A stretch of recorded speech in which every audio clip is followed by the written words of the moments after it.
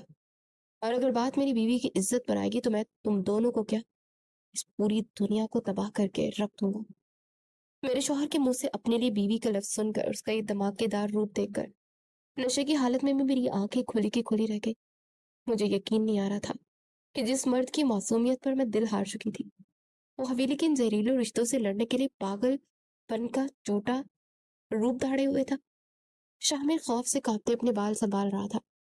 اس کی بولتی بند ہو چکی تھی، کیونکہ اسے اندازہ ہو گیا تھا کہ اس کا یہ بڑا بھائی کوئی پاگل نہیں بلکہ اس کا سب سے بڑا دشمن بن کر اس کے سامنے کھڑا ہے. میرے شوہر نے شامل کو دیوار سے پٹکنے کے بعد ان پرانے ملازمین کو آواز دی جو اس کے وفادار تھے، اور انہوں نے ہی شامل اور نیچے سے بھاگ کر آنے والی مکار ساس کو وہاں جکڑ لیا. اسی لمحے میرے شوہر نے ساس کی آنکھوں میں جھانک دے ہماری شادی کا وہ ہولناک راز فاش کیا، جس کا اصل جواز سن کر میرے رونگٹے کھڑے ہو گئے. اس نے بتایا کہ جب شامل نے ہوٹل میں میرے ساتھ زبردستی کی تھی اور میں وہاں سے بھاگ نکلی تھی، تو شامل نے گرا کر اپنی ماں کو بتایا تھا کہ میری خوبصورتی دیوانہ ہے اور مجھے ہر قیمت حاصل کرنا چاہتا ہے.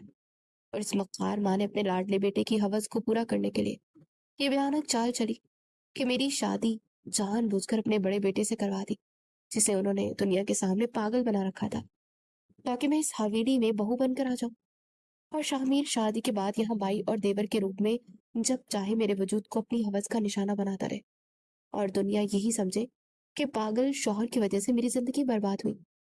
لیکن میرے شوہر نے ان دونوں کی اس گھناؤنی سازش کے تمام ثبوت پہلے پولیس کے اعلیٰ حکام کو پہنچوا دیے تھے، اور پولیس نے حویلی میں داخل ہو کر ان دونوں کی ہتھکڑیاں ان کو لگائی، اور یوں وہ مکار ماں بیٹا اپنی اس غلیظ چال کے جرم میں ہمیشہ کے لیے جیل کی سلاخوں کے پیچھے اپنے کیفر کردار تک پہنچ گئے. اس بھیانک طوفان کے تھمنے کے بعد میرا شوہر دھیمے قدموں سے میرے پاس آیا اور مجھے اپنی باہوں میں اٹھا کر ہمارے محفوظ کمرے میں لے گیا، جہاں اس نے نشے کا اثر کم کرنے کے لیے مجھے دوا دی اور پوری رات میرے سر پر ہاتھ پھیرتا رہا. اگلی صبح جب میری آنکھ کھلی تو اس نے میری آنکھوں میں دیکھتے اعتراف کیا کہ وہ مجھ سے سچی محبت کرتا ہے اور اب ہمیں اس حویلی میں کسی کا ڈر نہیں. اس نے بتایا وہ کم عمر تھا جب اس کی ماں کا انتقال ہو گیا، اور اس کے باپ نے یہ دوسری عورت اس کے سر پر مسلط کی جو یہاں صرف اور صرف جائیداد کے لالچ میں آئی تھی. اس دوسری عورت کے آنے کے بعد اس کے باپ نے اس پر بالکل توجہ نہ دی اور خود کو دوسری عورت کے ظالموں سے بچانے کے لیے میرے شوہر نے پاگل پن کا ناٹک کیا. مگر میری محبت پا کر اسے اندازہ ہو گیا تھا کہ اس دنیا میں اب وہ تنہا نہیں ہے، اس لیے اس نے اپنا یہ ناٹک ختم کرنے کا فیصلہ کیا تھا. میں نے اس کے پر اعتماد چہرے کو دیکھا تو میرا سارا خوف دور ہو گیا، اور مجھے احساس ہوا کہ خدا نے مجھے رسوائی کا بدلہ اتنے خوبصورت انداز میں لیا ہے کہ اب میری باقی زندگی اپنے اس مخلص شوہر کی محبت کے سائے میں انتہائی سکون اور خوشیوں کے ساتھ گزرنے والی تھی.